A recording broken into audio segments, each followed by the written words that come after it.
Hello. Welcome. Uh,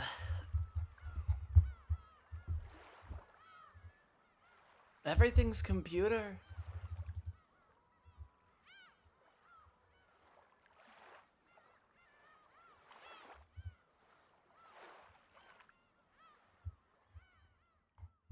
That's such a great quotable.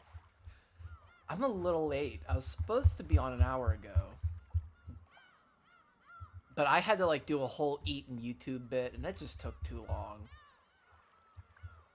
What is eating without just a little YouTube though, to be fair? I don't even remember what I watched. What did I watch?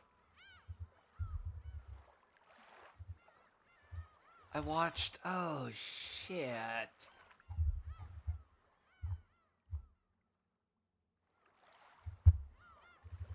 I was watching history. I think I was just ping-ponging from videos, yeah. I watched a couple shorts. Oh gosh. I just don't have YouTube attention span anymore. Why is there a Turkish video on here?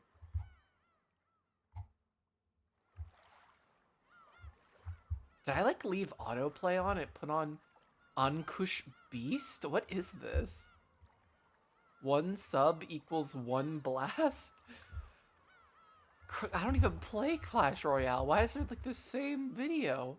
Russian? What?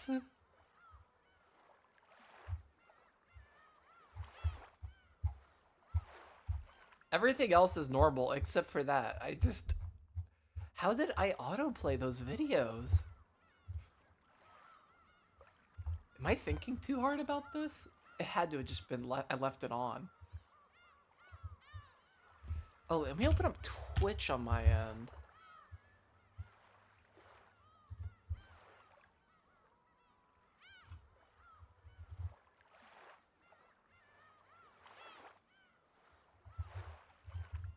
I need to get used to this manage stream button. There's a bunch of stuff here, like managing goals, edit stream info, stream together, 60-second ad. Oh, that's kind of evil. What is a sub point? I mean, I keep ads as realistically low as I could make them, which is I think 1 minute 30 seconds. Because after that you get decreasing returns on ads, so there's basically no reason to run them. So if I'm gonna run them, I might as well get half the revenue instead of 30% of the revenue. It's not like I'm even really making more than a couple pennies a stream from ads, but I think it's the principle that matters. How do I even check that? Oh, analytics, I think. Yeah, I'm at $2.52. I had one person subscribe to me. And then I've just been getting 2 cents, 4 cents, a cent a stream.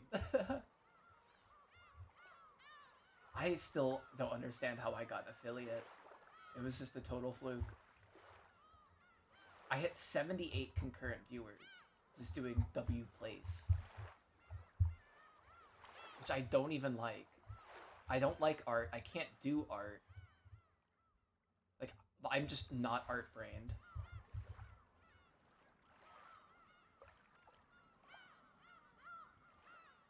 But I feel like I'm kind of just yapping her a little bit.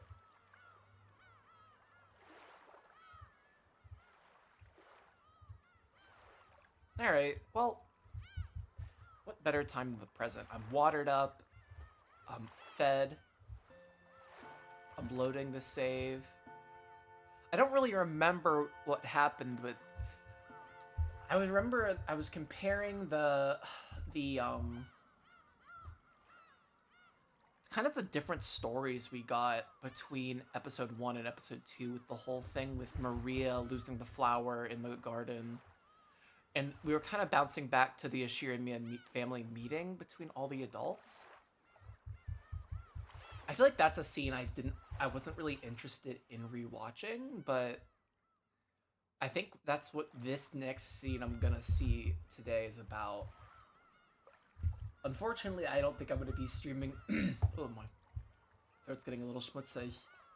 I don't think I'm gonna be really streaming like an extra amount of time.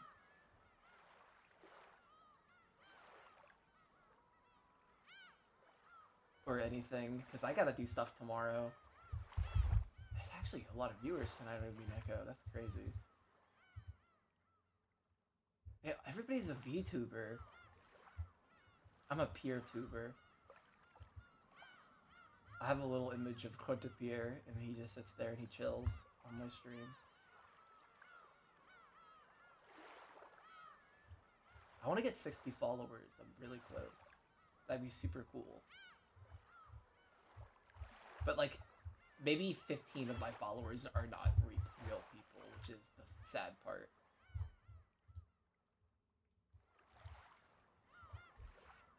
And I'm still uploading VODs on YouTube, which is actually, I'm getting views from those. Like, I guess people are accidentally clicking it, which is hilarious.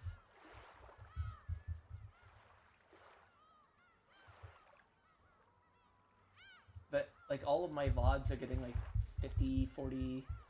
Well, no, one is 50, one is 40, and that's a lot. That's a lot to me.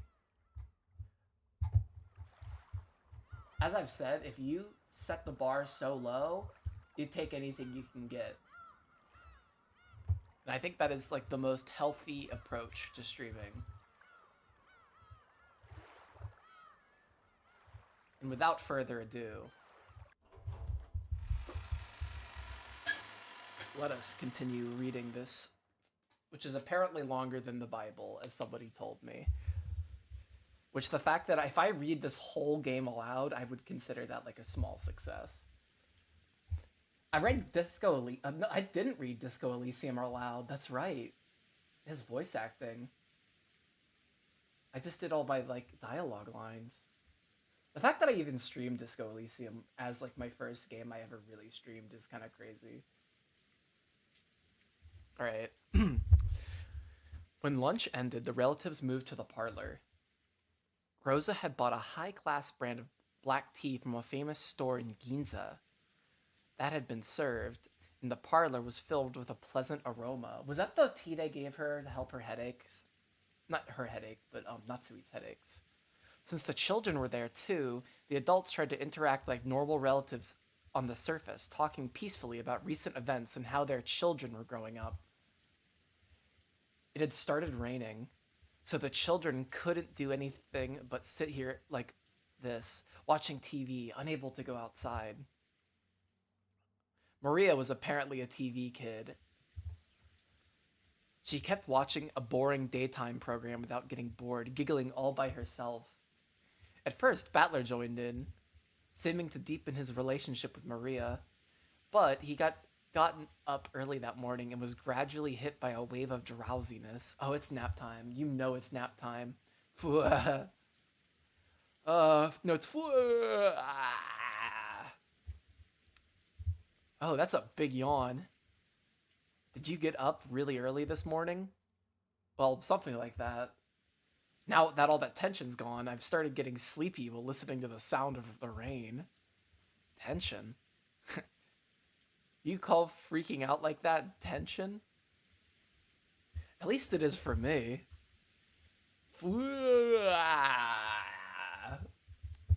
Battler gave another great yawn and slowly lay. Battler gave a. Battler. Battler gave another great yawn and slowly lay down on the sofa. Great translation. He really did look tired.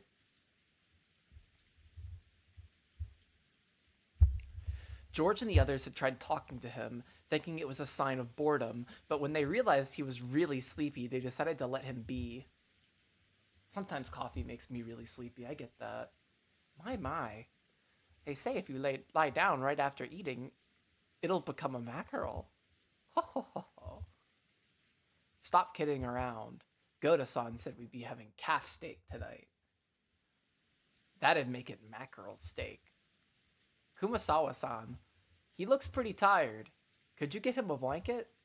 Ho ho ho ho. Here you go.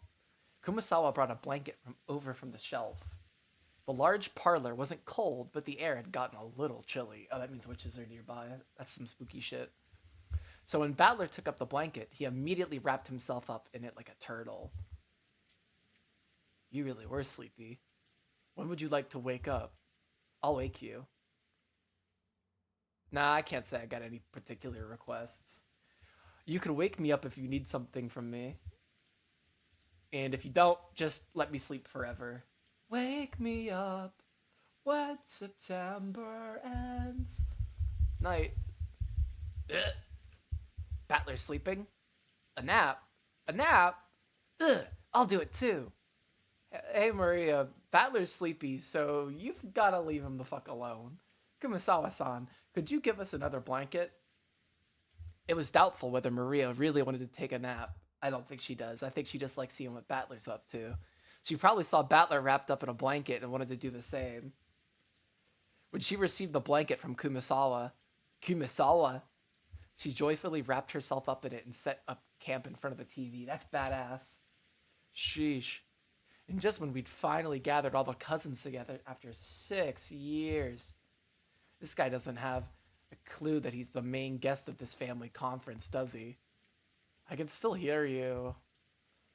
We took it easy eating lunch, and there's even a typhoon and rain outside now. Since I've got nothing to do, that means it isn't my turn yet. I wonder about that. If you have a passive attitude like that and you never do anything unless something else happens, your life will be pretty boring, right? No, that's not what I mean. How should I put it? At times like this, I like to think about it this way. It isn't my turn. If this were a play, it wouldn't be my turn to go on the stage. So the best thing to do is stay on the wings of the stage. You're always the main character of your own life, right? Why are you acting like you're in a supporting role? You've got to move forward by yourself and get up on the stage. That's not what I mean, Jessica. I'm trying to say it's not my turn yet. Sorry, I'm sleepy, and my mind's a mess. Give me a break. Munya munya. I don't know what that means. No kidding. You're so sleepy when you're spouting nonsense. Let's leave him be for now. Hey, I can't let him get in the way of saying crap like that. You're always the main character in your own life. I got serious issues with the Battler is saying. He's just half asleep. Jessica, don't take him too seriously. He literally made a joke about, canonically, he made a joke about touching your breasts like maybe 3 or 4 hours before this. Which I don't think is a very cousinly thing to do. But it's Japan, so I guess they're different. It's just the lack of guts. You know, not wanting to go on stage just because you think you can't be the main character.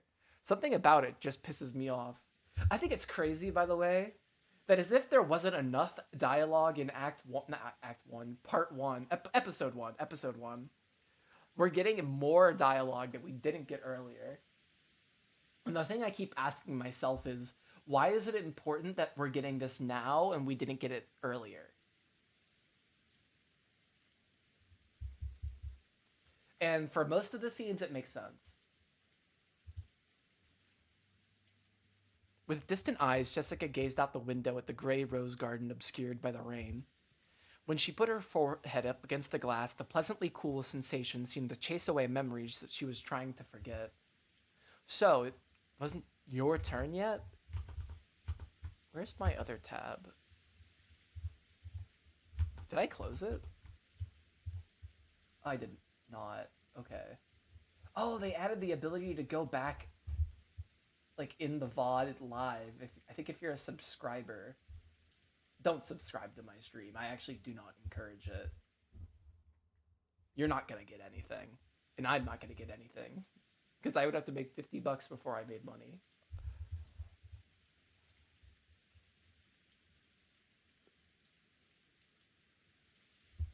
So that wasn't just your turn yet. Is that it? Then, just whenever you get up on the stage, in that case, who the heck is the main character on this stage? Beatrice. I really need some Beatrice music tonight. Oh shit, not this shit again. Dang it, it's like you think you could do whatever you want. What the hell is all this? It's all screwed up. Yes! This fucking song gets me going.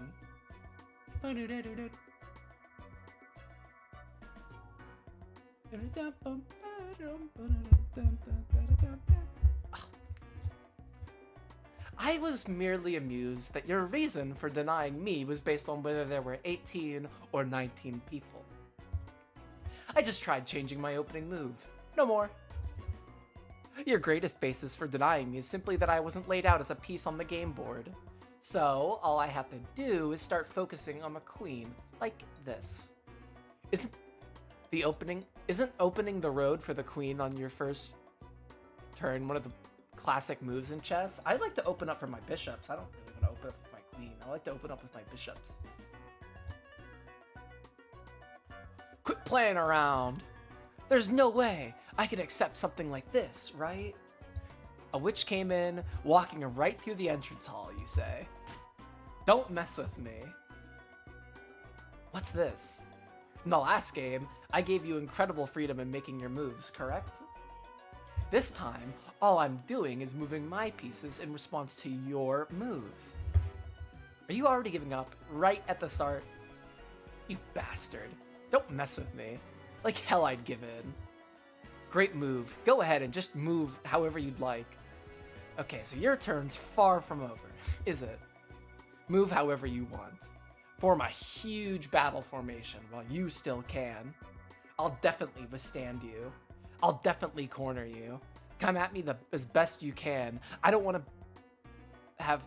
you to have any excuses. You aren't even close to making me accept something like a witch. That's right. Just now, it looked like Maria's candy was fixed with magic, but I never even saw the candy.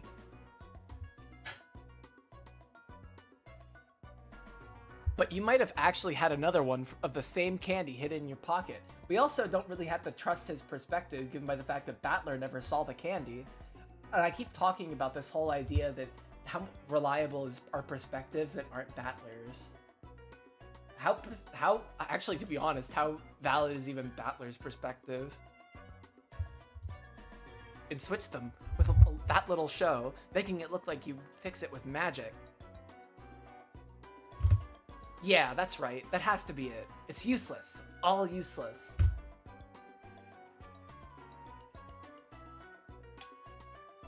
Oh. Rosa saw the moment when the candy split into butterflies, correct? Who cares about that? That was a hallucination or a trick, or maybe she just saw it all wrong. It isn't a big problem. So you throw out the part that you can't explain as trivial. I see. Is that your move in response to mine? You've dug your own grave. You sheer me a battler.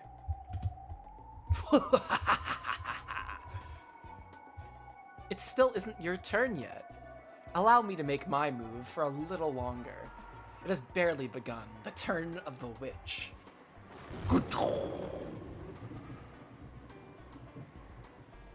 God, I really enjoy reading for Beatrice. It's so much fun.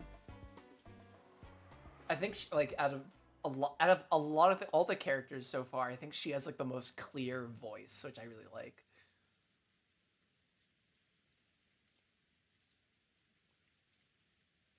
So does Maria. Maria's also fun to read for.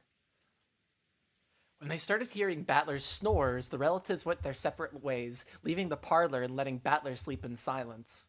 Even though it had been so lively in the parlor with so many people gathered there, when all of them scattered at once and were swallowed up by the vast mansion, it created an eerie silence, with no sound except that of the rain.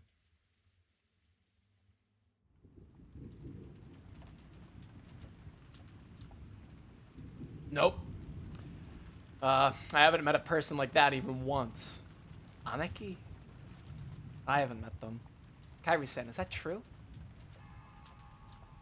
Even I only greeted her briefly when she came into the entrance hall. She looked like she was a bit over 20. I told her my name, but she didn't tell me hers. She was being guided by Genji-san, and I saw her go up to the second floor. So it would probably be easier to find Genji-san and ask him directly. Still, what a strange turn. There's like such a rift in this family between like Kraus and Natsuhi and like everybody else. Like nobody trusts them. Also, this fit is so crazy. The mystery woman had spoken to Kairi. Without naming herself, she sneered that Kairi should have had a vague idea as to her identity. That brought someone to mind. And then, there was her look-alike, the witch in the portrait. But the portrait's different. Can we talk about that? Are we gonna talk about that at all? Like in the slightest? How the portrait's different? Was this person trying to say she was the witch of the portrait herself? I realized she was probably laughing at me for that reason. Even though it was our first meeting, she spoke as though she knew your second wife. Anaki, you really don't know anyone like that? You talk too much. I've never seen a blonde woman like that go in or out of this mansion. That kind of thing doesn't matter. The problem's what happens if that woman starts calling herself Beatrice. If she's... Wait, I gotta do my voice. I'm in a voice mood tonight. I'm in a good mood. That kind of thing doesn't matter. The problem's what happens if that woman starts calling herself Beatrice. If she starts calling herself the manager of father's assets. Or maybe she plans to call herself his mistress's daughter and demand that she get a share of the inheritance. Either way, we've had one heck of a joker slipped into the deck. Did Nissan bring her here? Or did father? This is bad. We thought we could manage something if we could corner Anaki in our talks, but this takes us back to square one. I don't know what kind of schemes you've been making when I'm not around, dear, but it looks like we've been given a little time to form a counter strategy. Yeah. Battler, better to have some time to prepare than to have that blonde-haired Nei-chan suddenly appear at the dinner table and scare the shit out of us. Until we know why she's appeared, there's a limit to the kinds of counters we can make. A Saturn burger?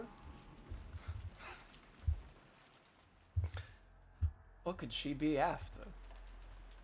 Isn't it obvious? She's going to claim that she's the rightful heir to father's inheritance. Father is still captivated by Beatrice. Oh shit, I tabbed out. If he had a daughter with her, you could bet that he'd want to leave all his fortune to her. She might even thrust some strange will in front of us. If we take it to court, we could probably claim a quarter of a half of it. But it'll probably be impossible to divvy out the inheritance until that's settled. We can't have that. I can't, and neither can you, Rudolph. And the same goes for Rosa, right? Each one of us needs to gather money quickly for our own reasons. It's our biggest weak point. So, what are they after? Kairi, can you guess?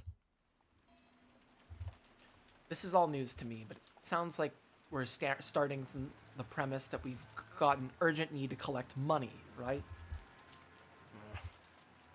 Kairi-san, in a man's business, you sometimes need funding when you're on the offensive. Please understand that. What's this, Rudolph? You didn't tell Kairi-san about it? Sorry. I wasn't really hiding it. Actually, it was kind of...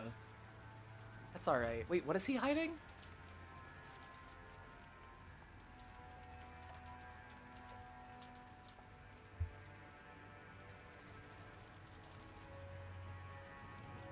I'm a little confused.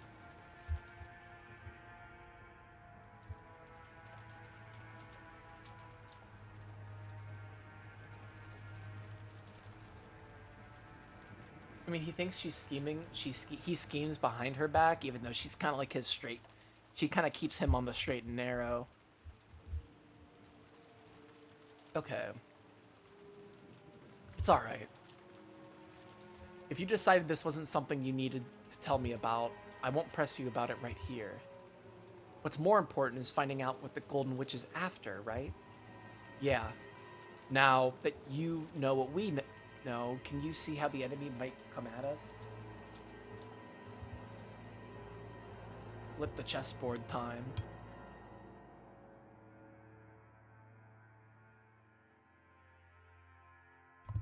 I'm so done with this whole chessboard thinking thing. I think it's dumb as shit.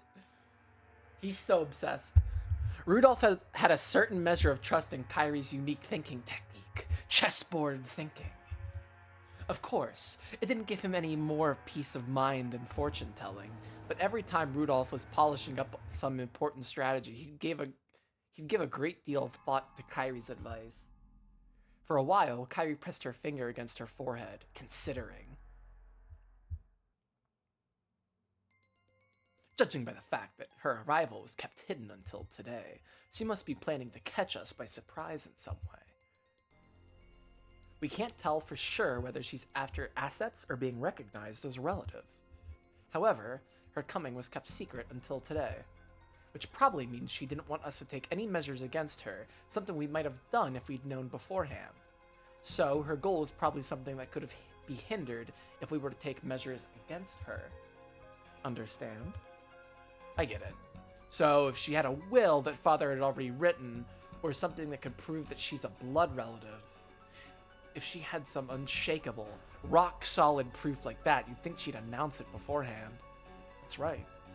On the contrary, since we're in a position to doubt her, she should have brought a lawyer or an expert and thrust some completely undeniable proof before us. If she could. So the mere fact she's launching a surprise attack shows that our foe can't win without a frontal assault. Makes sense. If a trump card can win no matter what, it's best to play it out in the open. If you play in a roundabout way, it might end up weakening its impact. Skipping to the conclusion. I don't give a fuck what you say, Hideyoshi.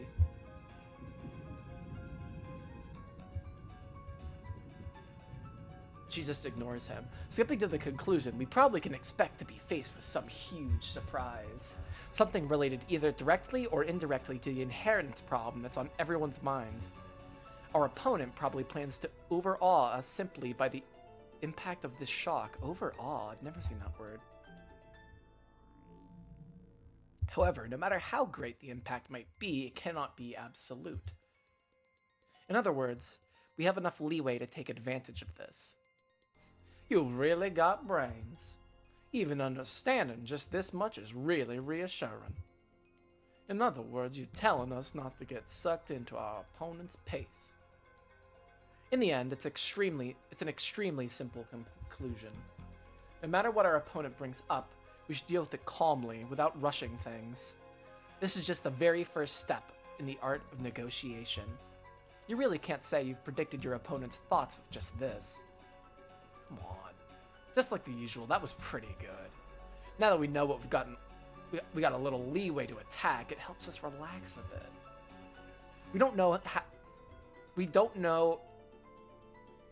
What we don't know is how she's connected to Kraus Nissan.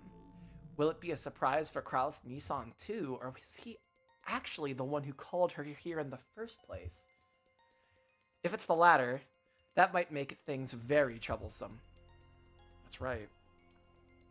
Secretly calling a mystery woman on the day of the family conference. It would be in terrible taste, but it does feel like something Nissan would do. Anaki, let's do this. As long as she can't clearly prove her identity, we won't accept her position in any way. That would be for the best. Already, she's refused to introduce herself to Kairi-san. We can't let our conference be disturbed by the statement of some unknown woman. She might even show us proof that she's a blood relative. If she can prove father's blood runs through her veins, like with a maternity record document, there's nothing we can do. It's always possible to suspect that physical evidence has been faked. And even if it's real, in order to prove that person in the documents is the person we see, we need to check their condition at the hospital. At the very least, it'd be impossible to prove that now on Rokonjima. You're right. So in other words, it's something like this. No matter what's shown to us now on Rokonjima, it cannot be accepted as truth. We can't believe anything until a typhoon passes, and they prove it to us in the proper place. I feel like this is like subtextual for what's been going on in the past, like, episode. With this typhoon up, it just seems hard to prove anything. The typhoon itself is like anonymously stopping us from kind of being able to look at this in a clear, objective way, it seems like.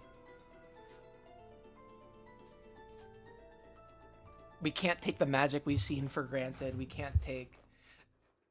There's perspectives, and even what we've seen in the last episode confirms, like, my idea of narrators being not necessarily reliable. It's all designed to make us think. Alright, I gotta chew on some Tums. Hold up, I gotta go mute for a second.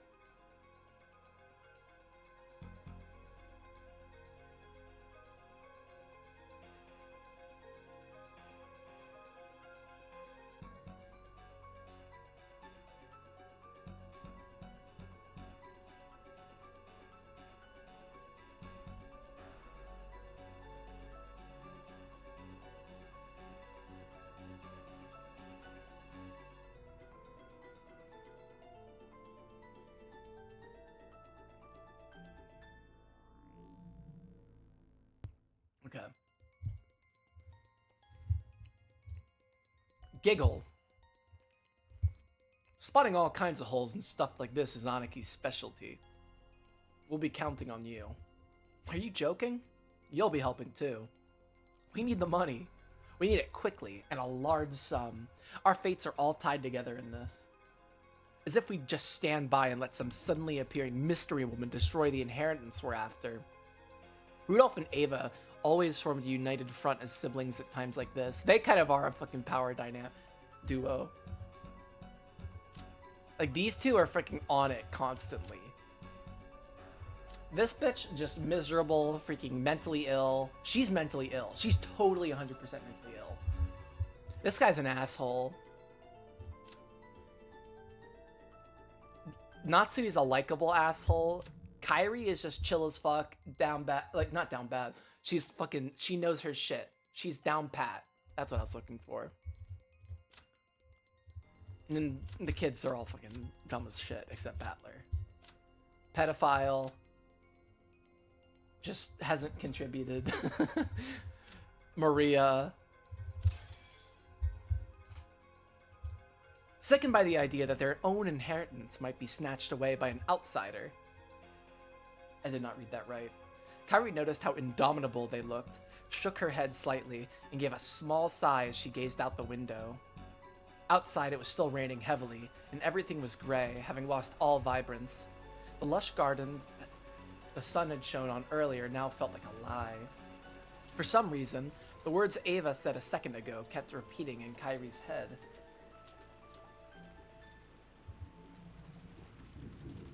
So in other words, it's something like this. No matter what's shown to us on Rokonjima, it can't be accepted as truth. This is important. This is why they're repeating it again. There was an odd nuance to those words. At that moment, the island was closed off by the typhoon and isolated. They had access to no public institutions and no hospital. So on this island, no matter what manner of proof related to the outside world was shown, it would always be possible to call it a lie. This is so subtextual. It would be impossible to prove that something was the truth. Now that they were isolated from the outside, all truths whose proof lay in the outside world would be called lies. So does that mean that right now, on Rokonjima, no truth exists at all? I'm so right. This is so subtextual. Does it mean that everything will now be ruled by lies alone? It almost gives the illusion that we've left the human world of truth. Oh my god, I'm so right. So vindicated. And have been shut away inside another world of lies. I feel like nothing really big has happened this episode, though. Kairi remembered that woman's appearance one more time. She remembered both what she had looked like and the witch of the portrait. On this island, which had been cut off from the world of humans and shut away in the world of non-humans, a non-human being has come to visit. Kairi couldn't think of that smile that appeared on that woman's face as anything other than a portent of misfortune. I get the feeling my chessboard thinking's missed a vital premise, one that'll be necessary to understand that misfortune-bearing smile. Yes, that smile made me feel as though someone inhuman was mocking me. I've based my reasoning on the assumption that our opponent was a human like us. However, just like this island now, she may not be a being that... She may be a being that isn't human, and human values may not matter to her. If that's true, all of our reasoning is useless. For what reason has the witch been invited here today? Only one thing is certain. Now, in this instant, she's staying somewhere in this vast mansion.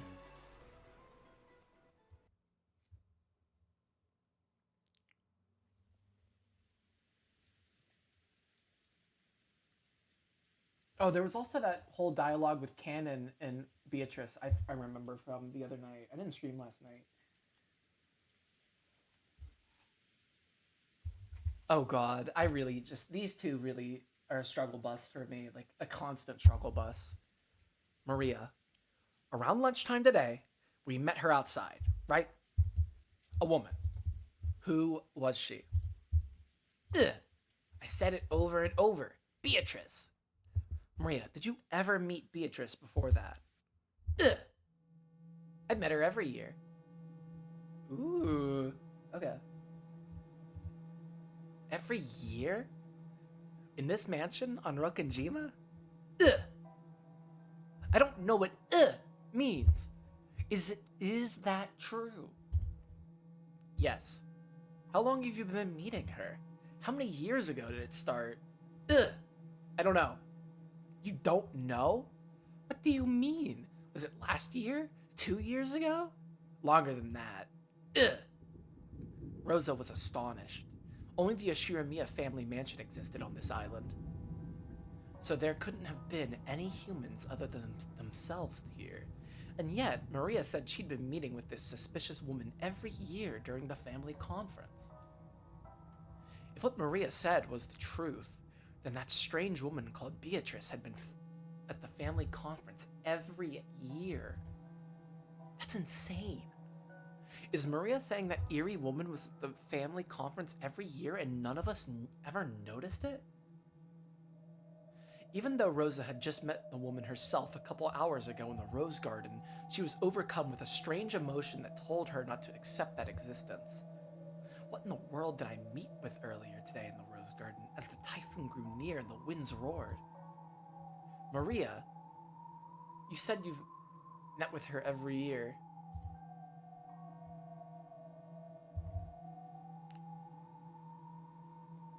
What do you two do when you meet? Ugh. We sing songs and learn magic. And I learned how to draw magic circles. Really? That's incredible. Maria, you often draw scribbles. I mean, magic circles in your notebook, right? Did she teach you that too? Ugh. You know what? Beatrice drew examples to teach me. Come on, look. Maria joyfully fished around in her handbag. Then she drew out a single notebook and began opening to that page. Most of the pages were covered with drawings that were literally scribbles. All of them were occult-like things, and while it might sound rude to Maria, who was joyfully flipping through the pages, they were all creepy. Look, here! Beatrice drew it! Ugh.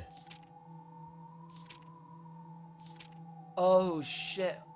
All 4 of them were the ones that were used.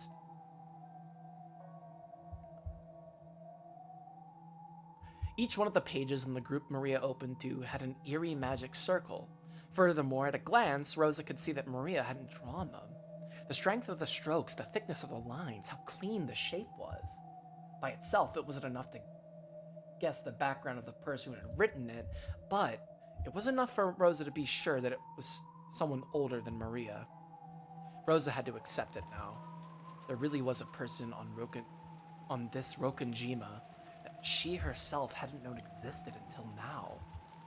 And this person had come to the family conference every year to play with Maria. Maria, does the witch Beatrice live here? Or does she live outside the island, like us? Ugh. Beatrice is the witch of Rokonjima, so she lives on this island. So you're saying she's on the island even on days when it isn't the family conference, right? Ugh. I don't know what ugh means. Yes or no?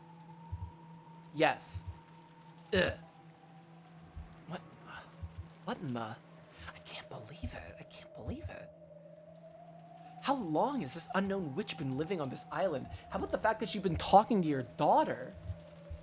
Let's focus on that first, I think. I don't know. That seems like an important detail.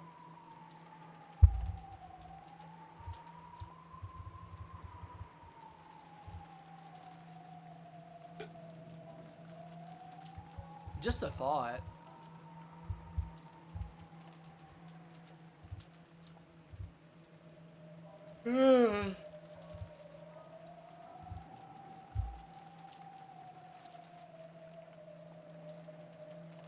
We out here drinking water. We out here hydrating.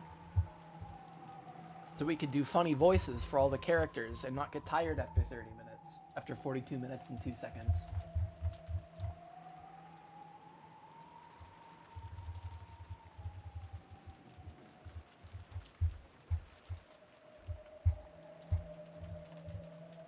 I used to live on this island. I lived on this island, passing the time in the mansion, in the rose garden. Even so, I'd never encountered a witch like that, right?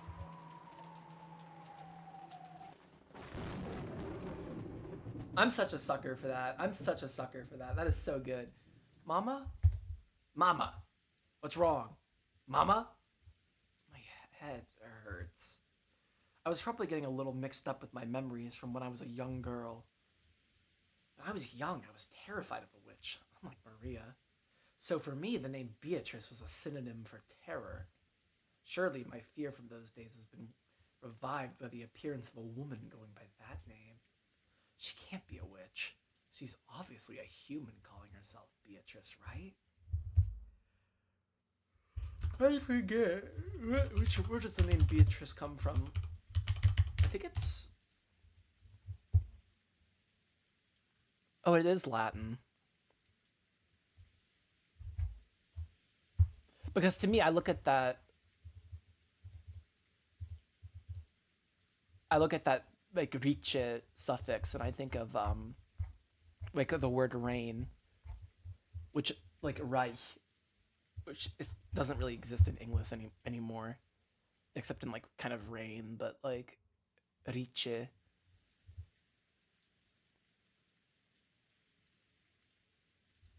Beatrix, it's Latin, like the Queen of the Netherlands.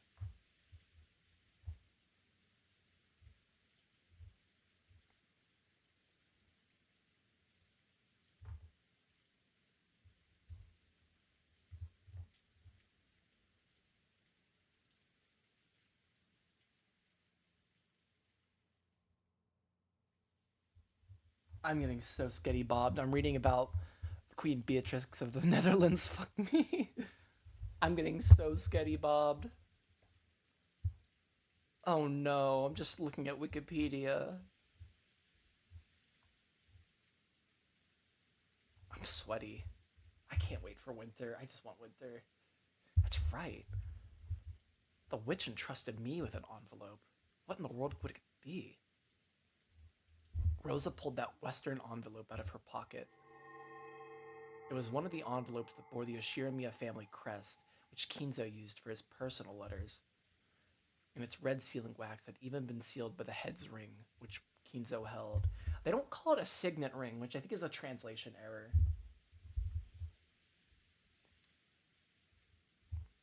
Like, they call it the head's ring, but it's a signet ring.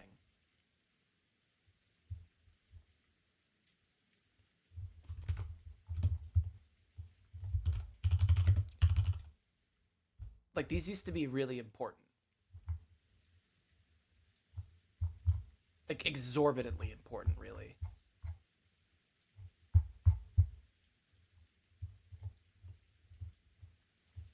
Like, in every culture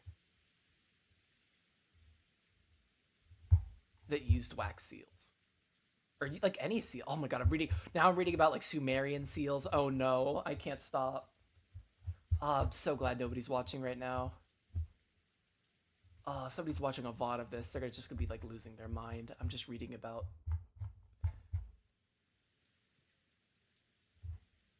cool shit on the internet. I can't stop myself. In other words, it was from father. Why was a woman calling herself Beatrice holding it? And why did she give it to me? That's right. I'm sure she said to read this aloud at dinner. What in the world could be written inside? A sense of uncertainty gripped Rosa, as if opening this envelope might let loose incredible misfortune. However, at the same time, a little curiosity sprouted up too, urging her to find out what was written inside before the other siblings could. Using common sense, one might guess that this contained a huge decision, somehow related to father's inheritance. Actually, since she'd received it from a woman who called herself Beatrice, there simply had to be some connection. Does it mean that this person wants not just 4, but a total of 5 people to be included in the inheritance? That's wishful thinking. I need a large sum of money. I can't wait that long.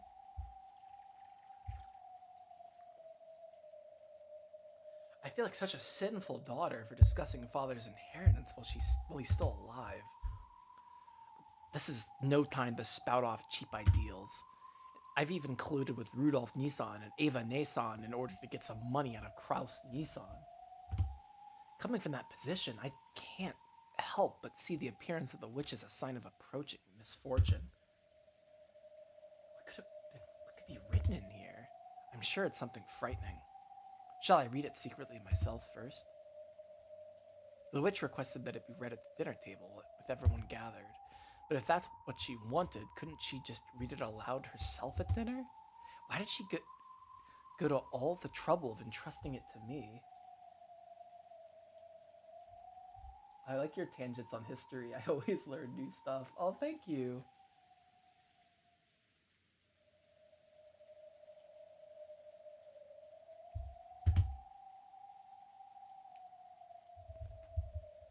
Simply put, is it because she didn't mind if I read it secretly beforehand?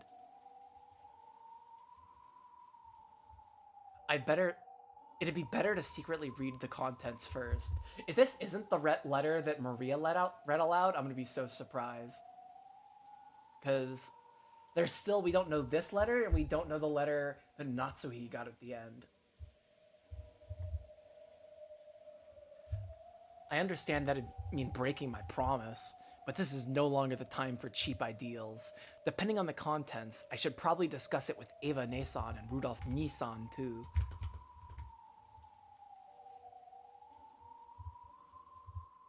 They're always really good thinkers when it comes to this kind of thing. Well, when I gulped, I put my hand to the red sealing wax. Something suddenly pulled on my sleeve and I let out a small scream. What? Maria? Don't scare me like that. What is it? Ugh. You mustn't. Huh? In Maria's expression was the same portent of misfortune she'd felt from that witch, and it sent a tingle up her spine. Beatrice told Mama to read that letter during dinner. You mustn't break a promise with a witch. That's not it. I just wanted to look at the envelope for a second. I'll keep my promise. After all, I always tell you to keep your promises. Of course I keep my promises. Yes, Mama's a good girl. I love doing two voices for Maria. I do regular Maria when she's just like being a kid, and I do like Maria being like fucking creepy as shit Maria. And that really works for me. That laugh. It isn't cute, so stop it. Ugh. Come to think of it, you received a letter too, Maria. What was written inside? I haven't opened it. Beatrice said I mustn't open it until the time to open it comes. So I'm taking good care of it. Ugh. I see. You listen well to what Beatrice says, don't you, Maria? Ugh. I'm Beatrice's disciple, so I listen to what my teacher says. I see. Rosa realized something. Mixed in with Maria's gaze was the glint of someone that wasn't her. If Rosa broke the rules and opened the envelope here, Beatrice would definitely learn of it. She's an agent of Beatrice. It's confirmed. Because Maria was the witch's disciple. Maria was in a contract with that witch. I'll keep my promise. So tell Beatrice not to worry, okay? Ugh. I'll tell her. Hey, Maria. If I wanted to speak with Beatrice, how could I meet her? I don't know. Beatrice is very fickle, so she always appears suddenly. I don't know a way to get her to meet me, but, you know, she's always watching me. So if I get in trouble, she'll definitely come and save me afterwards. She's definitely erased her form and is hiding close to me.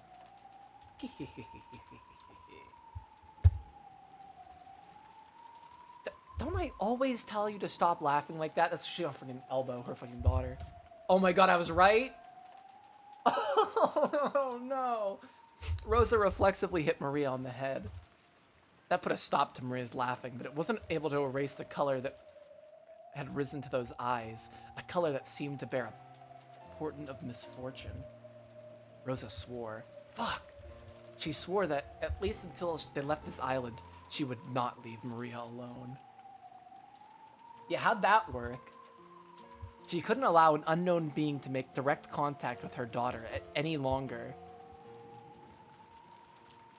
End chapter.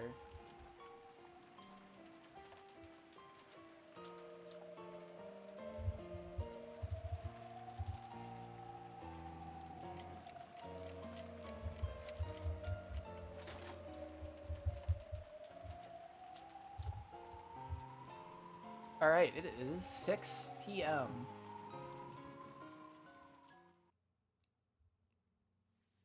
There's like, I think the story ended at 1 a.m. So there's 7 hours left in the story. Maria still hasn't come back. I wonder if she's getting scolded by Aunt Rosa again. Ever since they'd met Maria at the airport, she'd been romping around, chatting about Halloween the whole time. Except it was never mentioned in the first episode, which is super interesting.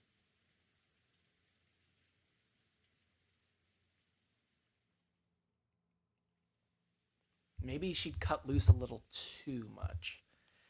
Acting a little too boisterous on the plane, on the boat, and during lunch, because Rosa had cautioned her several times. At times like that, Aunt Rosa tended not to scold her much in front of people. More often, she would take Maria aside and scold her alone so she could beat the shit out of her. So since Maria had been called off somewhere, they figured she must be getting scolded. When they looked at the clock, they realized it was almost 6 p.m. Of course, they couldn't imagine she'd been getting scolded at this time. Maybe it was time for some anime she watched every week to start. She probably hadn't left the mansion's parlor.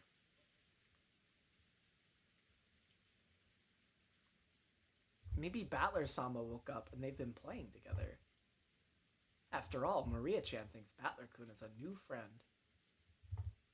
She must have had a lot of fun when she played Halloween with Battler-kun at the airport. Battler looked like he was having a lot of fun with himself. Maybe he's gotten big, but he hasn't changed a bit.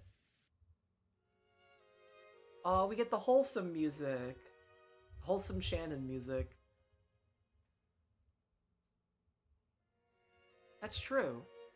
I get the feeling Battler-sama was gracious enough to remain as he was 6 years ago. Shannon, do you remember what it was like? What he was like then? Yes, because he was, well, very energetic. I also remember the four of us playing together 6 years ago.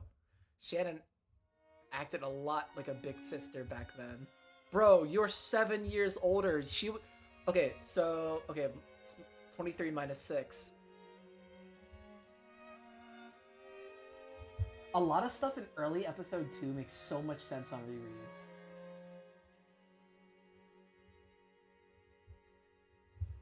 I bet. I bet this whole game makes a lot more sense on a reread.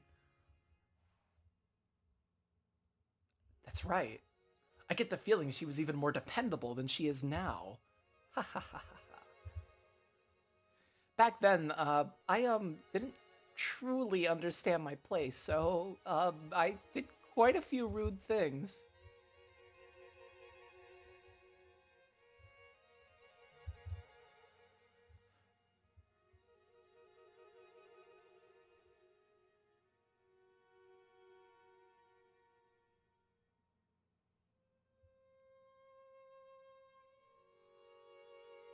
Bro, she was 10.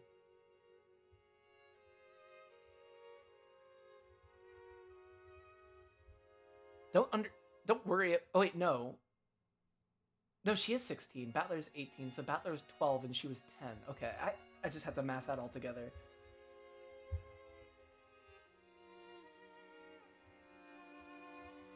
What do you think about what's being presented to us in episode 2 thus far? Do you think there exists a 19th person who can use magic? That is the question of the hour.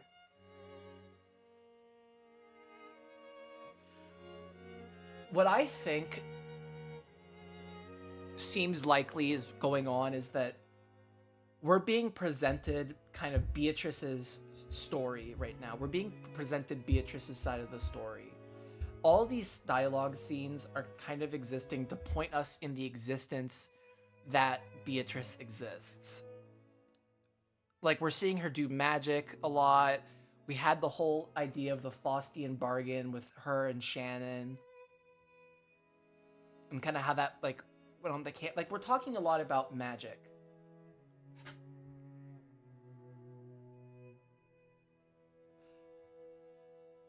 But what we aren't seeing so far is we don't have any new info on the murders. We don't have any new info on...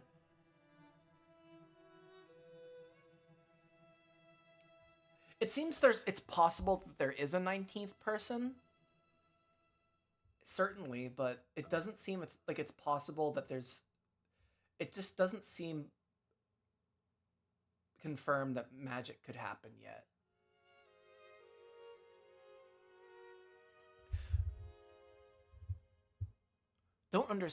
Don't worry about understanding your place in that sense.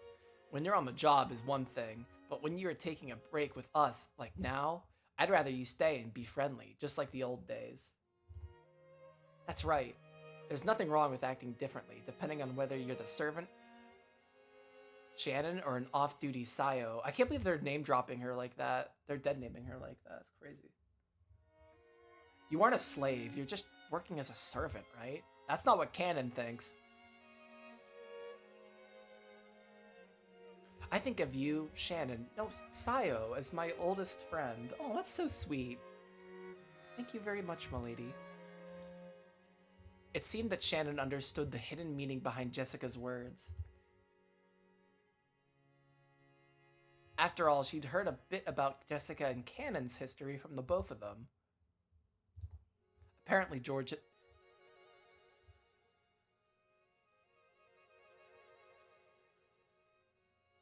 Damn, that means... Wait, this means Battler was born in 1968? Wait, what's 18 minus 60? Or 1982. I can't do math. Shit. I'm so bad. No, I'm right. 1968. Damn. Battler would be like almost. He'd be like 57 if he was alive today. That's crazy to think about. Apparently, George had heard some of that history too. He walked towards the window and looked up at the darkening, rainy sky. Cannon may still be childish in some ways, but I think he's starting to grow a bit in his way of thinking. Well, come on, quit it already. Well, I guess I let myself get swept away by the mood once or twice. You know, after watching you, I might have got a bit jealous, feeling like I was getting left behind. But forget about me. More importantly, how's it going between you two? Looks like it's going pretty good, huh? I wonder. Yeah, it's going very well. Shannon was lost for words, her face red, while George answered brightly and immediately. The carefree attitude made it easy to see that their relationship was proceeding so perfectly it'd make anyone envious. That's what everybody says about their relationship, and then you think really deep and hard about it, and you realize, oh.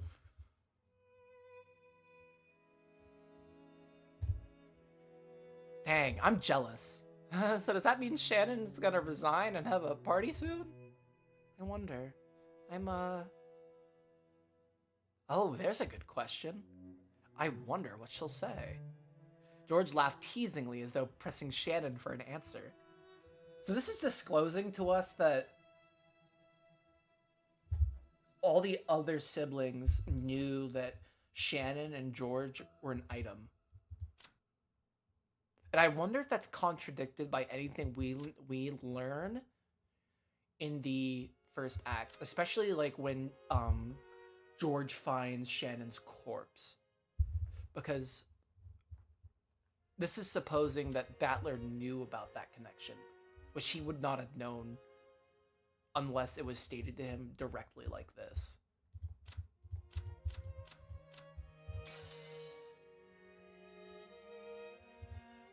It was probably the way they usually flirted when they were alone. Jessica could only smile bitterly and say, yes, yes, thank you, that's enough. I have a dream. I don't just mean some ambition to become the leader of my own domain and business. I also have a dream of building a happy family together with a partner I can spend my life with. Oh, you're so romantic, George. I want to have 2 kids, at the very least. Damn, bro is so ahead of Japan.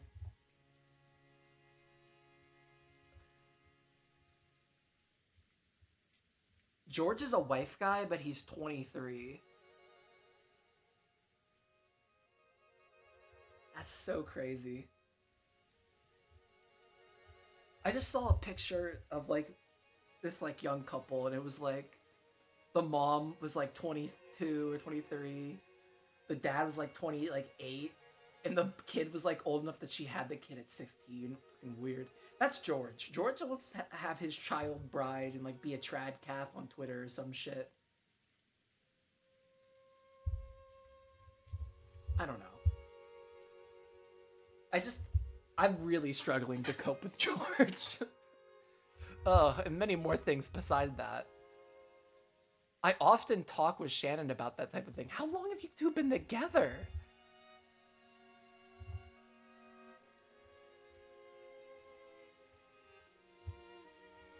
Though every time I do, she always laughs and says I'm getting ahead of myself. Yeah, George, you are. For some reason, even at my age I am now, I find myself thinking about what it'd be like to live peacefully in my old age. I will not be peaceful. I will be so freaking crotchety. With healthy grown-up kids and grandchildren running around all over the place. If only I could spend the rest of my life at a slow pace surrounded by that, together with Shannon forever. This is so freaking weird, bro. Yeah, you're definitely getting ahead of yourself. But how should I say it? It sounds like you, George. It sounds like you. Being surrounded by a family like that would probably be so wonderful. The ideal family I've painted in my mind is something like that. To Shannon, who'd been raised in an orphanage, that harmonious image of a family was probably something to be yearned for. And George, who had made an absolute promise to grant that wish for her, may truly have been a fitting person for her to spend her life with. To Jessica, Shannon was a precious friend. George surely was one of the most fit to entrust that friend's future to. Well, I don't want to throw cold water on Yuns, but Uncle Hideyoshi aside, what are you going to do about Aunt Ava? Won't it be pretty tough to win her over? There's no reason for anyone to worry about something like that. No one but me gets any say in who I get to choose in my partner, to be my partner. I will bring Shannon happiness. Whose permission do I need for that? He's gonna elope. That's crazy. He's gonna elope. Whoa. George Nissan, that's so cool. Can't believe you could say stuff like that. Embarrassing out loud. I don't remember you ever being that kind of character in the past. As they say, if you don't see a boy for 3 days, you should watch him closely because his girlfriend's made a Faustian bargain with a mimetic demon on an island to get their love. I grow as much as anyone. I intend to study more and more and grow to be the man Shannon deserves, the one who can bring her happiness. Maybe even George realized how embarrassing the words coming out of his mouth were. His face turned very slightly red, and he scratched his head. George-san, it's okay. I'm sure Mother will be difficult, but you can leave that to me. You'll see. I'll make all the relatives accept you as my partner. Awesome. I'm jealous of you, Shannon, seriously. I'm very grateful that you're willing to go so far. Come to think of it, I'm starting to feel like a third wheel here. Maybe I'd better leave, huh? Wait, Battler isn't here? So Battler didn't know about this. I thought Battler was in this. I guess I would just assume that.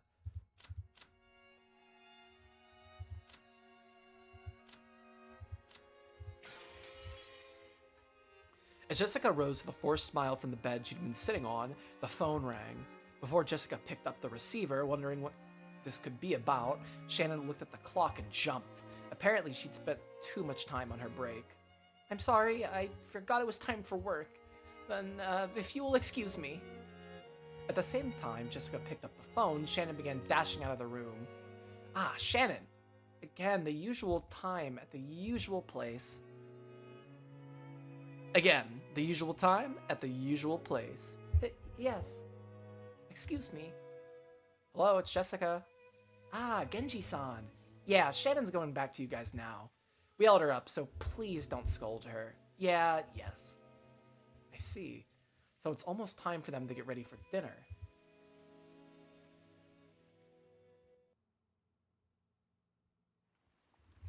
Many plates were lined up on the counter in the kitchen. Preparations for dinner were proceeding steadily. The number of plates lined up there was 19. I forget, were there 19 plates set at dinner the first time around?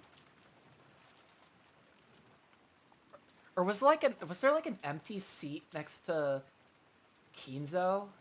No, there wasn't an empty seat by Kinzo, because it was Kraus and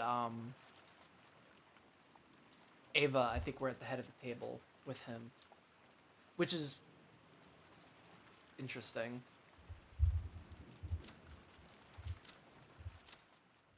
Because I think they said that the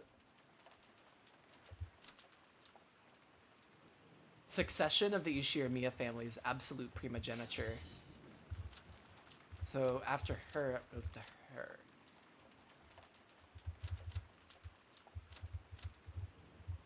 I want to see her in this fit again, to be honest. Okay. That was one more than should have been set up for the annual family conference. I can't accept it. Why can't I deliver it directly? Because you don't wear the one-winged eagle, dog. Goda-san flared up at Genji, paying no heed to the pot that was spitting steam. The master enjoyed eating alone in his study, so his food needed to be served in that room.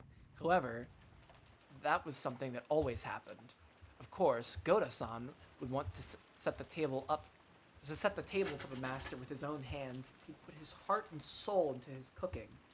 But the master had imposed a strict rule that no one but the servants bearing the golden eagle crest enter his study.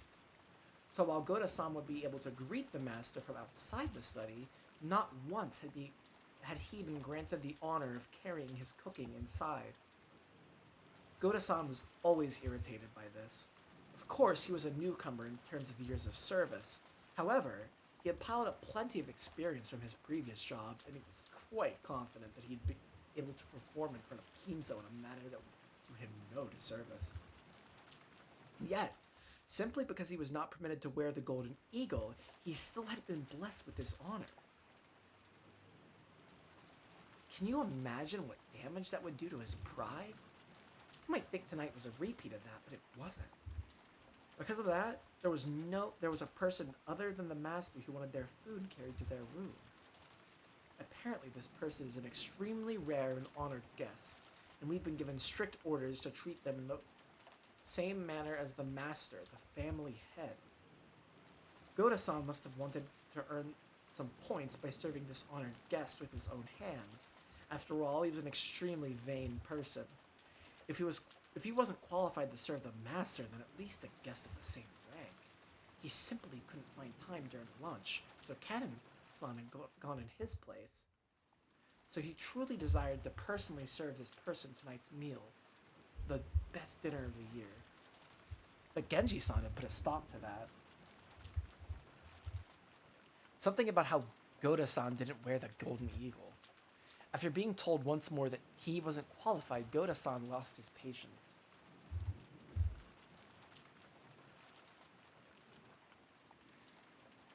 So heart-rending, Goda-san. I cannot do anything more than watch like this from the shadows. Kumasawa-san, if you have enough free time to dawdle around, please get to the dining hall. Please get the dining hall ready. Is the tablecloth set? Oh, my apologies. Oh, she just bounced away. When it became her turn to bear his wrath, Kumasawa slid out into the hall.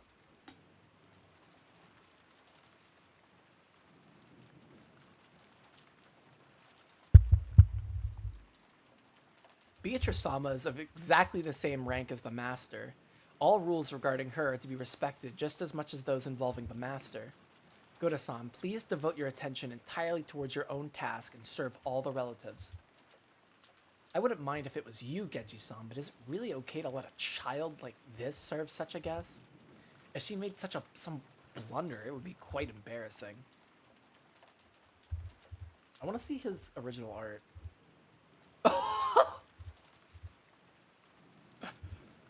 I love both their faces.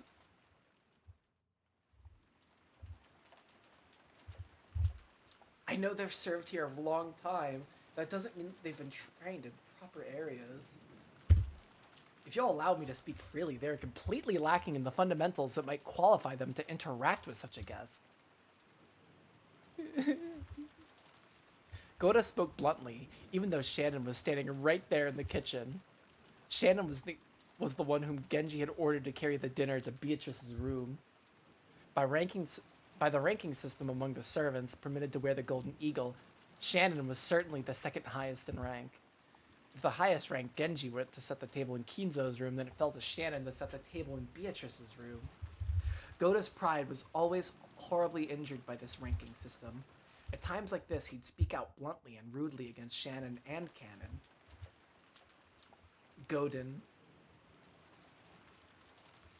Goda kept raising examples of each of Shannon's failures until now, making a ruckus about how she couldn't do this, or was terrible at that. Shannon, who listened to this with her head hung in shame, heard Cannon's voice from behind her. Cannon had been leaning against the wall in the hallway near the kitchen entrance, a blind spot from the inside, and had been listening to all of this. He probably knew that if he entered the kitchen, sparks would start to fly his way. I've got to say it. The man's scum.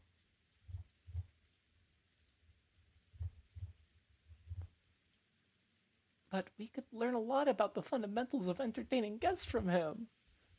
Goda-san learned so much, so he'd be a great reference. Nay-san, you sure are nice. More importantly, is the guest in the VIP room really Beatrice-sama, as they say? Yes. Oh wait, I got it twisted. I met her when I was sent to serve her lunch. There can be no doubt it's her. Really? Was she doing well?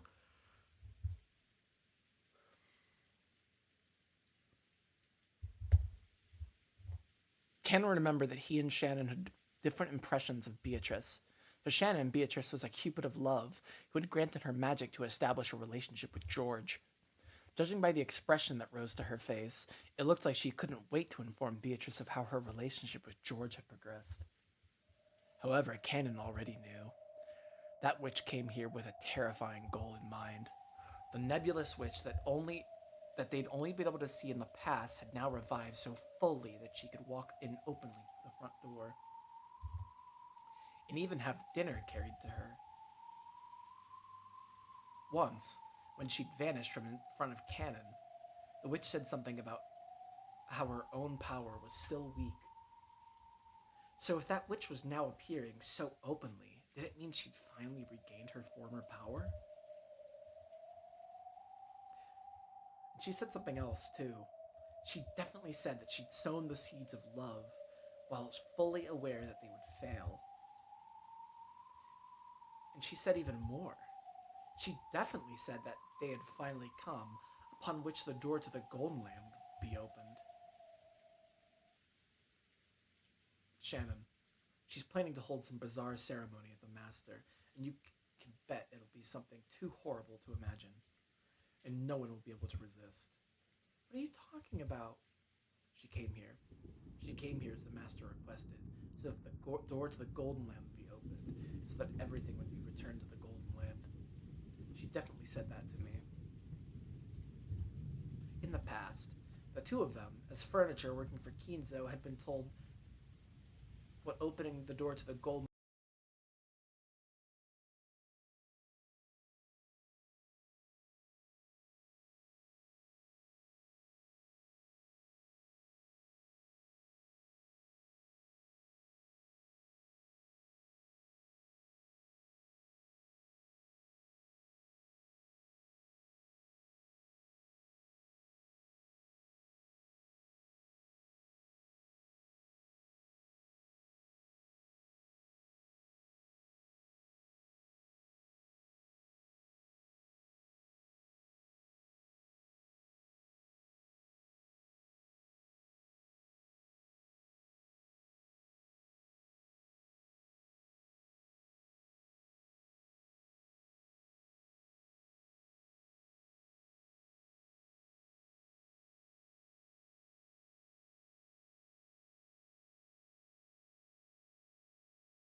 only one to know and suffer from the taste of love. He had too. The tears Jessica had shown him that day, and Jessica's pitiful face as she tried to smooth things over and stay bright ever since then, had slowly wrought some kind of change on Cannon's heart without him knowing it. Reading's hard, but I'm actually reading better tonight, so I haven't been flubbing too much. Shannon, I've been calling you for some time now. Shannon jumped at the sudden sound of Genji's voice. Apparently, he had called her for her repeatedly. She hurriedly answered. When she turned back, Cannon had disappeared. It seemed he didn't feel like showing his tears to anybody. Yes? I'm sorry for being careless. I entrusted Cannon with lunch, but it should have been you, as the next in rank after me, who carried it. Beatrice Sama is the most honored guest of this house. There is no more honored guest than her. Please think of her as another master and be polite. Please take care that you make no blunders, understand? It is quite painful for me to entrust this to someone as inexperienced as yourself, but there's nothing we can do about the house's rules. Carry out your duties with the utmost of care. Goda had officially agreed, but he glared at Shannon with an expression that told her he definitely wouldn't forgive any mistakes. Shit, I've been really craving applesauce. Oh, fuck. Okay. Even Shannon felt that Goda might as well go himself if he was so desperate to go. But she considered this one of her responsibilities as one who had been allowed to wear the golden eagle and had to give up. Oh, I'm really flubbing on that one. Never mind. I jinxed myself on the reading. And anyway, I wanted to meet Beatrice. What will I talk about? What will I ask? I don't know.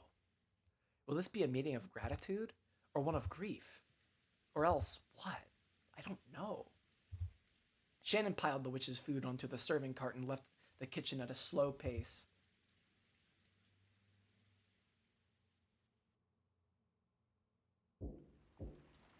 The person knocking was Kraus. Father, today is our annual family conference. Haven't the siblings gathered here just to get a glimpse of you? Ah, be silent. I say I won't leave. You're there too, aren't you, Genji?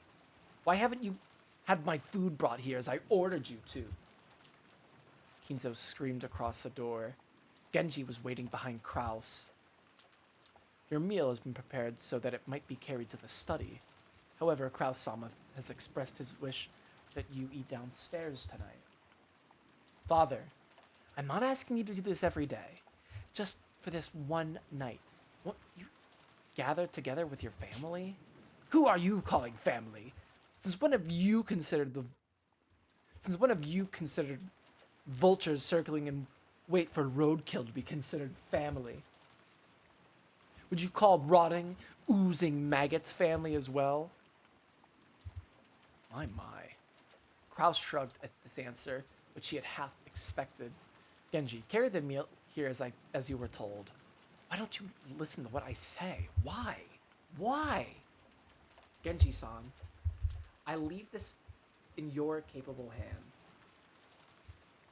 My voice will no longer reach that man.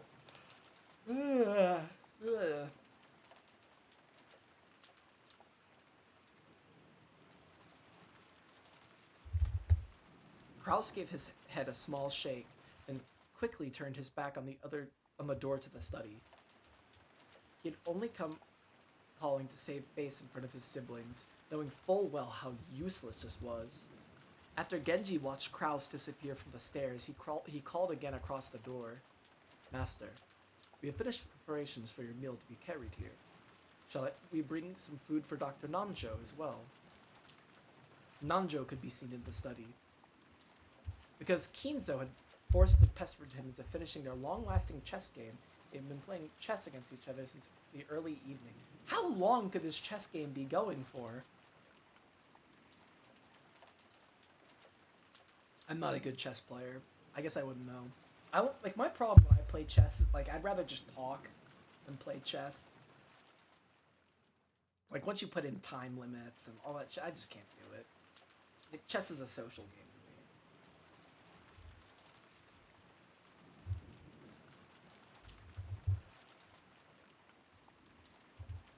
to me. Nanjo had announced as a doctor that Kinzo's days were numbered, so he couldn't refuse if Kinzo demanded that they finish this game while he still lived. Kinzo was thinking deeply about his next move, concentrating more than usual.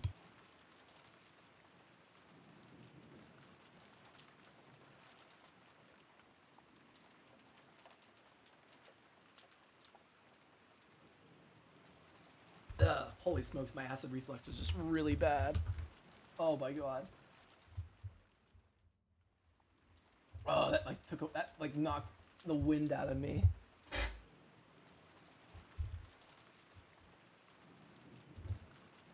Kinzo-san. Wait, did I miss a line? Shit.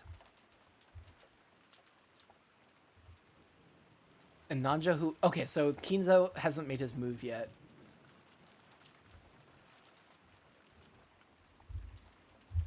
Kinzo-san, you won't think of a good move just by folding your arms and sitting in front of the board. Perhaps we had better take a break and refresh our minds. I think you just need to spin the chessboard around, buddy. Be silent. It should be enough to solidify my defense. Will the bishop and the knight be able to penetrate that opening?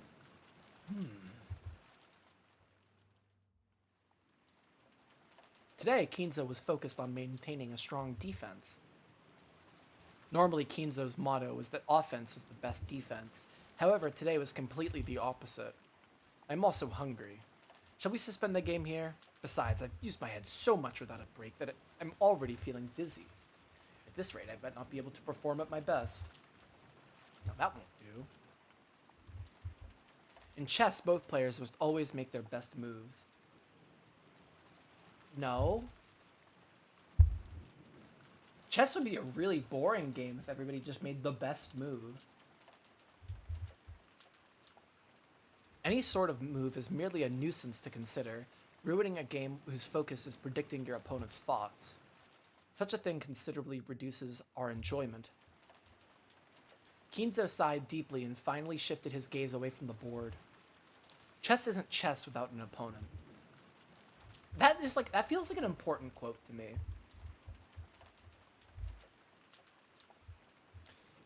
If that, I guess it kind of goes back to that whole chessboard thinking here. Like, if you're doing that chessboard thinking, you're assuming that you're up against somebody.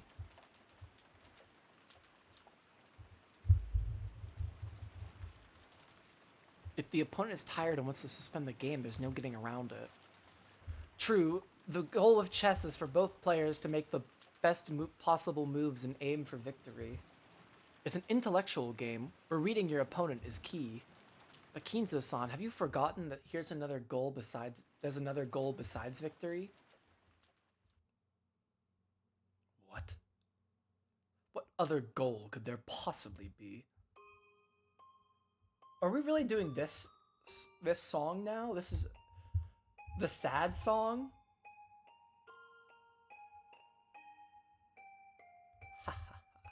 To think of you, of all people, would forget something like that. Chess is a way to pass the time having fun with a friend. You've got me there. I believe I once said those exact words to you long ago.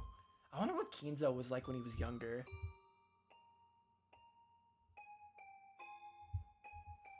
I wonder if Kinzo was more chill.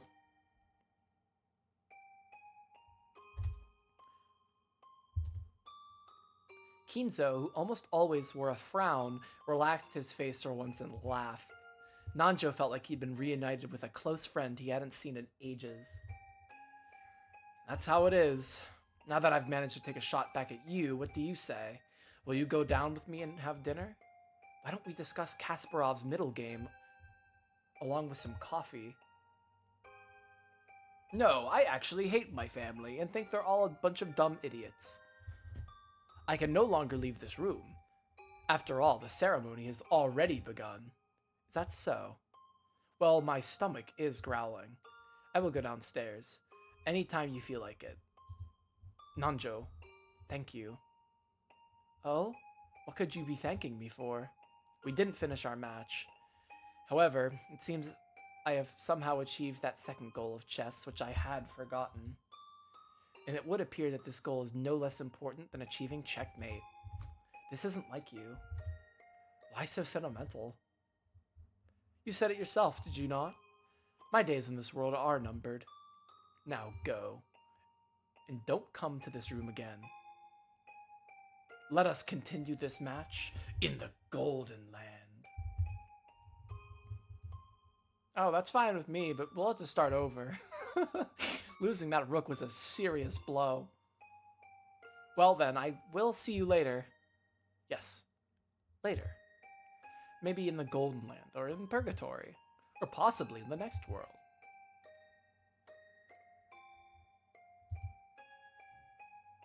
Nanjo didn't say anything beyond that. And with a motion made smooth by familiarity, he pushed the button on the table that would release the auto lock. Then, after looking at Kinzo's back one last time, he left the study.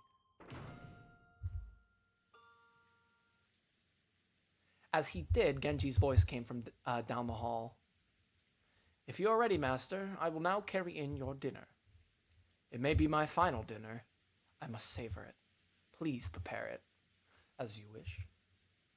And are your preparations complete as well, master? Indeed. In the time leading up to this day, this room has been carefully wrapped in a multitude of barriers.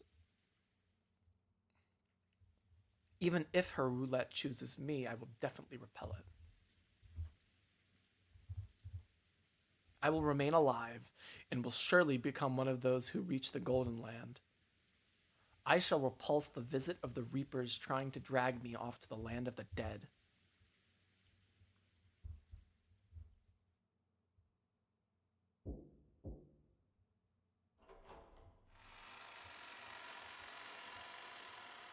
Excuse me, I have come to serve you your meal. Shannon entered the VIP room, bowing her head and pushing the serving cart. The young woman by the window, gazing out into the supposedly empty darkness, was definitely that witch. So it is Shannon this time. I love reading Beatrice. Every time reading Beatrice is such a treat.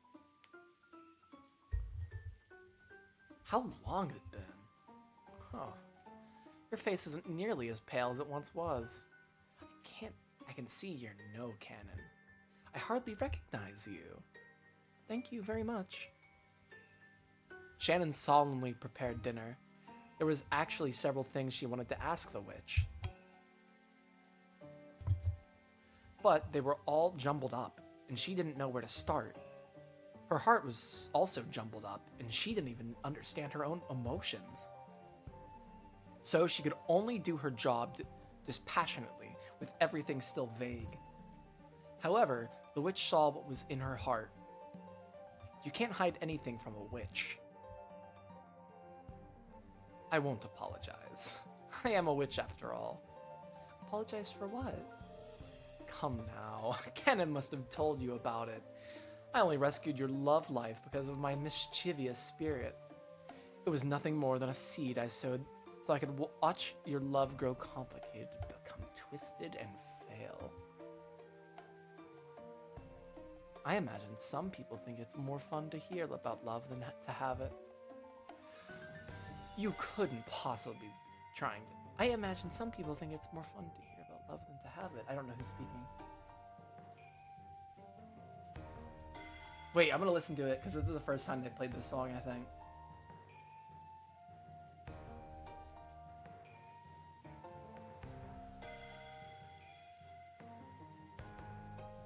I like that the flute sound is, like, it's changing between your ears.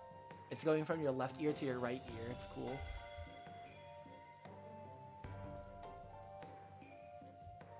You couldn't possibly be trying to thank me, right? I am. No matter what kind of ulterior motive you had when you gave me the magic of love, it doesn't change the fact that I received it from you. So even if you sowed that seed knowing the two of us wouldn't be able to stay together for life, I won't hold a grudge against you. It seems furniture is dull after all. This is where I show my skill by cooking into something interesting. I don't understand what you're thinking, Beatrice-sama. You were a great witch, and people like us don't even reach your feet. Nor can we even imagine your grand thoughts. But there's at least one thing I can say. What is it? Thank you for teaching me to be human. You said it yourself. I am no longer furniture. Be silent, furniture. Wait, what does her face she's making look like the old art? No, I want to see. Oh my gosh, that is wicked.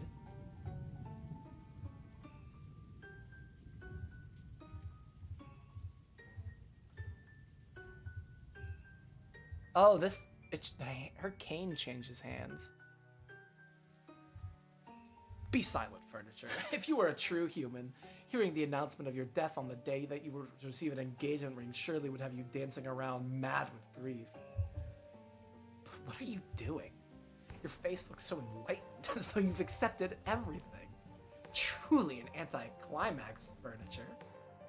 No, I am not furniture. Be silent, furniture. I won't be silent, because I'm not furniture. Are you saying you won't obey my orders? Furniture obeys orders, but a human decides for herself to obey orders or not. So I won't obey your orders.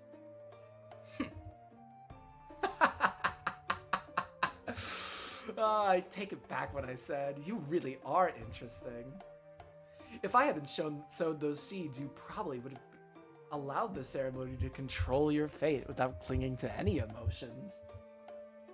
But now you've become... But now you... The readings are really hard. But now you've grown to become something truly interesting. Something that will entertain me to no end. That is well. For I am not fond of boredom. Dinner is ready. Here you go. Doesn't this look delicious? If Goda makes it to the Golden Land, perhaps I shall commission him as my chief cook. I heard from Canon-kun something about how if I rejected George-san's proposal, you promised not to make me a sacrifice.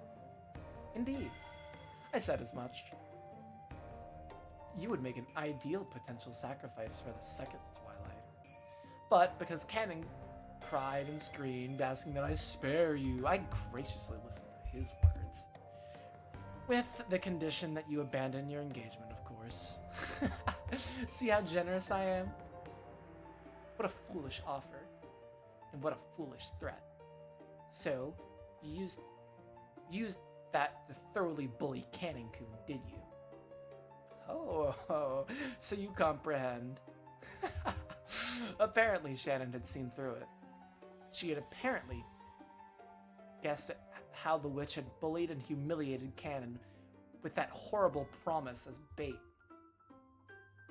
I made him crawl on the carpet and kiss my shoes.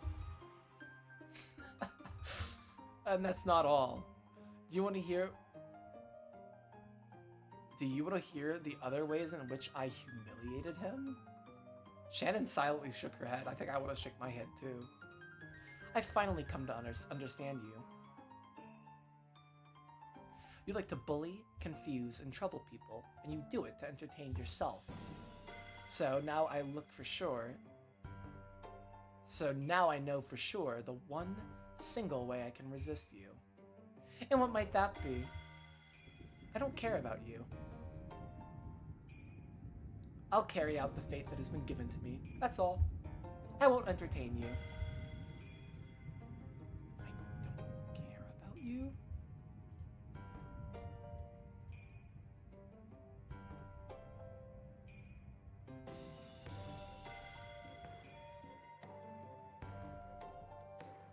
The witch's features twisted in hatred for just a second. Beatrice's mimetic. It disappeared immediately. But the expression that briefly rose to her face was rare for the witch, whose malicious smile usually never faded for a second. I see, so you might resist me in that way. How amusing. How truly entertaining. I'll kill you. you and your lover both. If that's the fate you've decided upon, do as you will. I won't be afraid, and I won't stand against you. After all, I don't believe that the cruel fate that's coming is controlled by your will. We humans know nothing about fates that might come to pass in the future. That's why I'll live to the fullest until the last instant, following my convictions and the fate set before me. Fate is just a roll of the dice. There's no malice in it. Even if you claim there is, I won't believe it. That's it. That's it, Shannon. You fucking read the textbook. Oh. So even though you've quit from being furniture, you've no fear of death. It seems you believe this will bore me, but you couldn't be more wrong. The thought of seeing whether you can hold on to the view until the last moment merely serves to intrigue me more and more.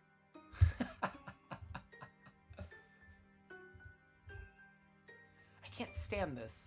Why did you take the form of a human, appear in front of us, speak with human words, and ridicule us? If you hadn't appeared in front of us, if you hadn't predicted the future, we would have been able to live life to the fullest until the last moment.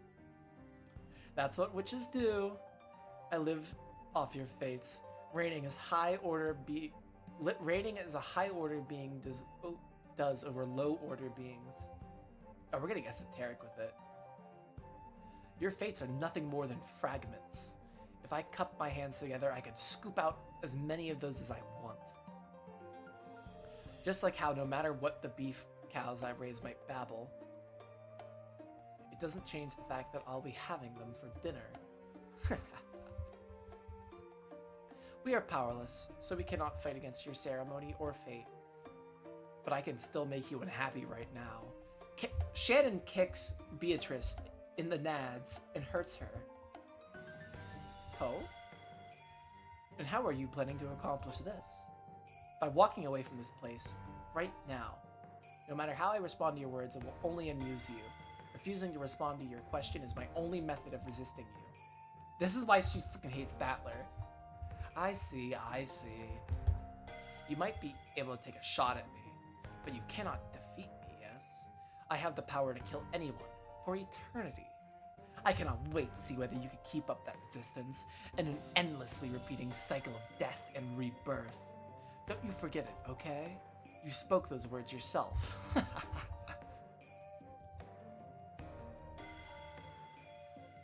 Well then, if you'll excuse me. If you need anything, please call me. Shannon gave a reserved bow and faced away. With that gesture, maybe she really did take a shot back at the witch, just as Beatrice had said.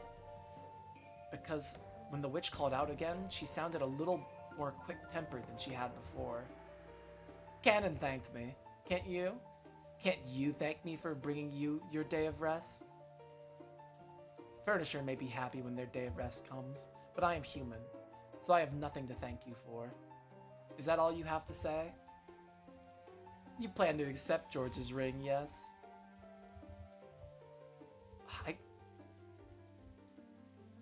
I think out of all of them, I think hers translates the best from the art styles. Shannon's. Don't forget that if you do, I will abandon the promise I made with Cannon, the promise that you would not be sacrificed as a sacrifice. That is such a translation error. Oh, it's selected as a sacrifice. I read that so wrong. Never mind, that's not actually my bad. If you need anything, I'll have someone else come. If you'll excuse me. A flat-out interruption. Shannon still hadn't answered her, and the sound of the door closing came instead of an answer. Shannon's resistance probably struck far more deeply into the witch than Shannon herself thought. Because of an expression of hatred once again rose to Beatrice's face. She made Cannon submit, even though he hadn't been ensnared until the end. Whereas Shannon, who had been so easily ensnared before, refused to submit this time. I see. So this state of affairs is amusing after all. Perhaps I really am still young. This is why I haven't tired of life after 1,000 years.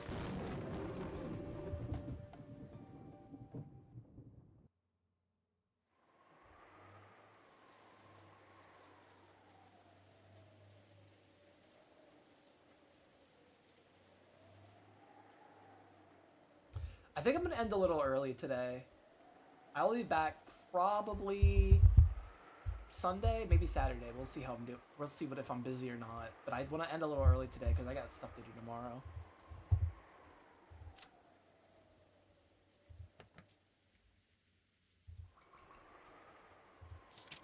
I love how episode 1 took me exactly 8 sessions, but I don't think episode 2 is good. I think episode 2 is going to take me longer. Well, yep, see you soon.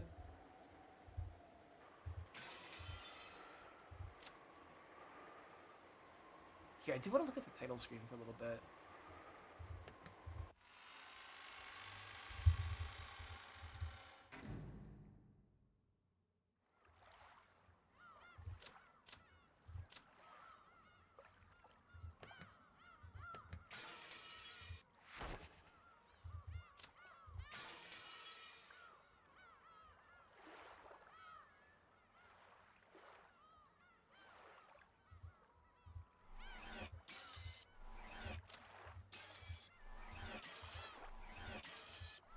I don't know why I'm doing this.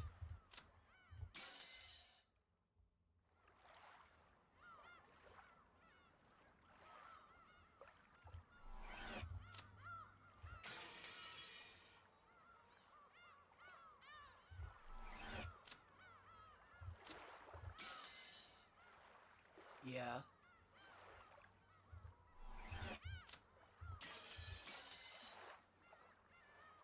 I can't believe he got furnace. That's so crazy.